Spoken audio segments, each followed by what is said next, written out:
Hello and welcome, fellow motorsports fans. It's been a brilliant week of racing, and I'm here to tell you all about it.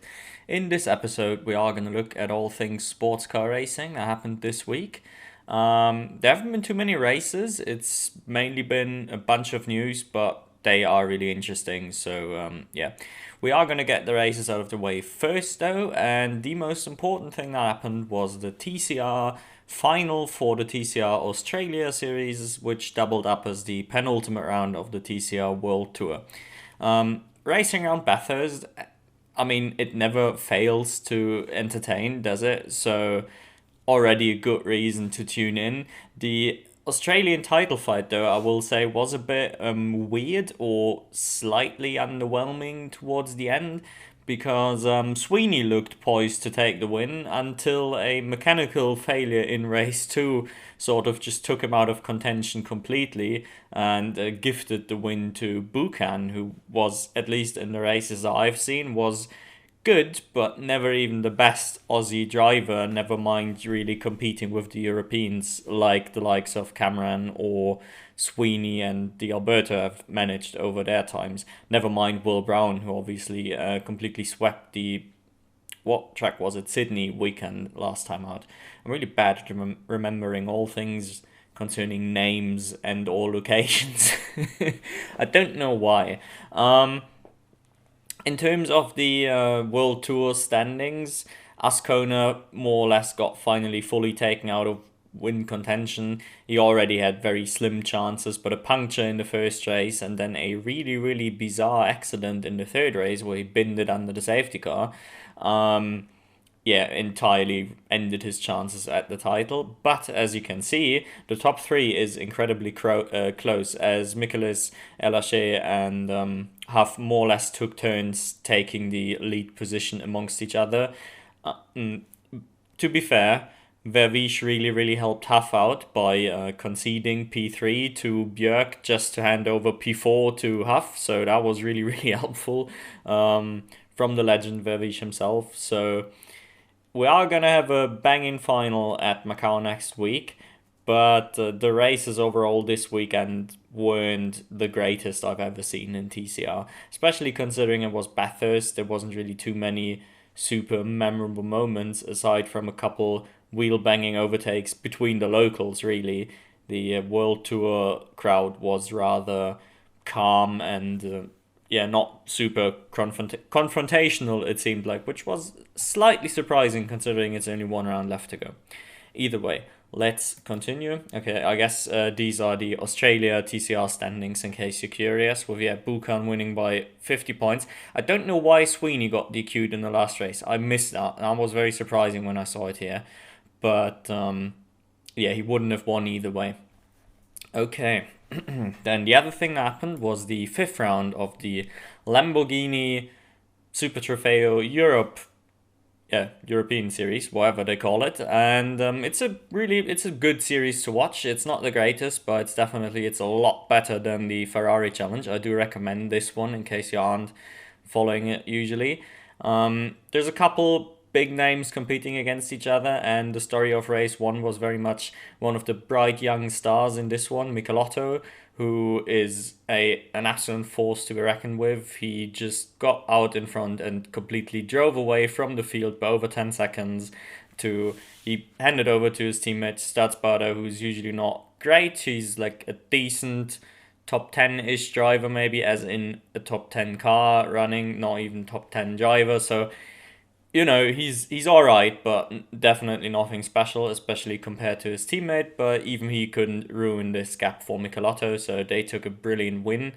The other thing happened in race one was one of the other interesting crews, the number 10, Tester, I believe he's the youngest driver on the grid, took out Brandon Leach on lap one, spun him out. Leach managed a fantastic recovery drive all the way back to P7 apparently, and Tester, the number 10, did get penalized quite heavily. They dropped to, where did they even drop to? To P9, yeah, even though De Wilde managed to bring it home in P4. So quite a big loss there for just a bit of an unfortunate early race move really by Tester. Yeah, I am forgetting one thing. Yeah, Spinelli, obviously. Laura Spinelli, the Lamborghini ace, you can almost call him. He's a fantastic Lamborghini driver, and in this series is really where he keeps showing time and time again. He's part of a Pro-Am crew and still usually gets the car to like a top 5-ish position. This race, his teammate Lewandowski started, so obviously those are the ones where it's really difficult to actually finish on the podium or something, but he still managed to get the car up to P6. Fantastic drive, and he's one of the reasons to tune into the series, really. The second race was much of the same, with Spinelli absolutely dominating the field early on, running away from everybody. Lewandowski couldn't quite hang on to the win. He just got passed with, I believe, like 1 or 2 laps to go, 2 minutes on the clock or something. Bit unfortunate, really. Still P3 overall for a Pro-Am crew is pretty sick. Great, obviously, sort of what do you call it, redemption arc for Testa and De Wilde by winning the reverse race in by winning it's not a reverse race, but winning the second race. Okay, there we go. And Leach also getting home in P2 finally. Just a bit of a nice redemption thing. There was a weird incident, which I don't really follow the Pro-Am Championship too closely because there's only a few cars able to mix it up with the Pro cars, but still a weird incident just handed the 89 P2 in class on the last lap from like P4, P5 in class. Really weird reshuffle, and I'm curious to see if that'll change the championship standings come the end of the year. Which brings me to my biggest point of criticism for the series. There's no way to see the championship standings, or at least if there is a way, then I am too stupid to figure it out, which, I've been trying to find standings or entry lists for a while now. It's usually not a super difficult thing to do, or it shouldn't be. Some series do hide the information a little bit, but I've never seen a series so against promoting their actual championship, aside from Trans Am, which we talked about last week. So yeah, I would love to talk about the championship implications of all of this. Unfortunately, I've got no clue. I can only rely on the commentators, which I believe said Brendan Leach is the one leading the championship, and just from observing, neither Michelotto, I believe it's the number 6 car, nor the number 10 car are far off. But I can't confirm it because it's literally just not available as information. Anyway, weird things aside, let's get into the news. And we start with the big bombshell first. It is now confirmed Raffaele Marciello will no longer be an AMG factory driver next year. Now, not a massive surprise, obviously. There have been rumors for months now, and also, I mean, I think it's fair to call him the best GT driver out there, or at the very least, he is a contender for this title. And he was not, and AMG doesn't offer a hypercar, so him leaving isn't a big surprise, but seeing it confirmed now it is a huge moment, like the things this guy has done in an AMG over the years, closing in on a decade, I believe, not fully yet, but he's been there for quite a few years now, it'll be great to see him in the BMW hypercar next year, which is very much what everybody believes is going on. The only other option being Lamborghini, really, and apparently that deal fell through. So, yeah, I'm massively excited for his future, but man, it's going to be weird to see him with a different, overall on, really. It'll take a few races to get used to. The thing is, Mercedes immediately suffered a second blow, and this one much less expected, really, or at least I didn't see it coming, which is Danny Juncadella leaving to join Corvette. There's a couple new Corvette factory drivers signed, actually, but it is still, seeing Juncadella amongst them is a massive surprise, really. I guess it's also with the long-term goal of maybe potentially ending up in one of those hypercar seats with Cadillac. I don't know if that's what he's thinking, or if he just wants to be a part of WEC. Curious, switching from his full-time IMSA campaign to now doing just the endurance rounds as the third driver in IMSA and doing a full WEC season with TF Sport. So it's going to be great fun. I love Danny. Sad to see him and Gunan separated. They should never be separated, if just for the Insta stories. But yeah, he's going to be a massive asset for WEC to have and good fan favorite driver to root for. The other people signed, and now it gets interesting. Okay, there's Earl Bamber, who he's been driving the Cadillac hypercar. I don't know, this seems more like a formality kind of thing. I guess he's going to do the endurance rounds. I believe it said in the article, endurance rounds over in IMSA. Sounds good to me. Not much to talk about really. Charlie Eastwood joining is a bit interesting considering Aston Martin was supposedly coming back, or well, investing more into their sports car programs next year, and then obviously preparing for hypercar in 2025. And now Charlie Eastwood leaves to join Corvette. That's a bit of a curious one, but he's a quality driver. I'm looking forward to seeing him in a full season drive somewhere. Presumably he's going to be the WEC driver, I'd assume, so that's going to be great. And then the not surprising driver, Nicholas Veroni. I think he's already been announced anyway as one of their IMSA drivers for next year. So yeah, that's just official now. Either way, this is interesting news really.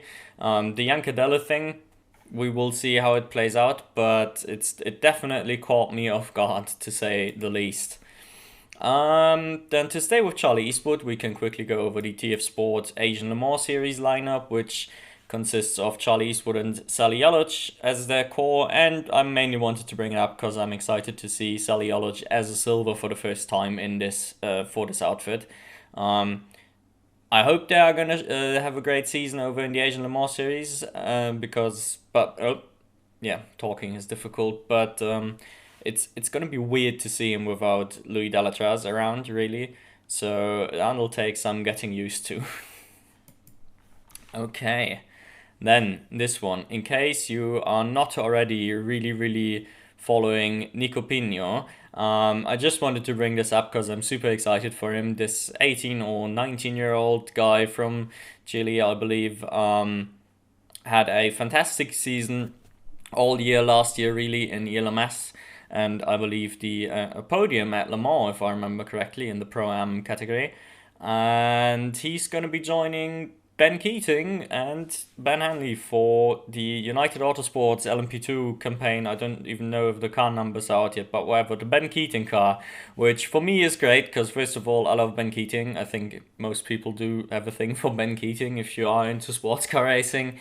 And I mean, if you love him or not, he's going to be one of the favorites for the LMP2 season, as he is just one of the best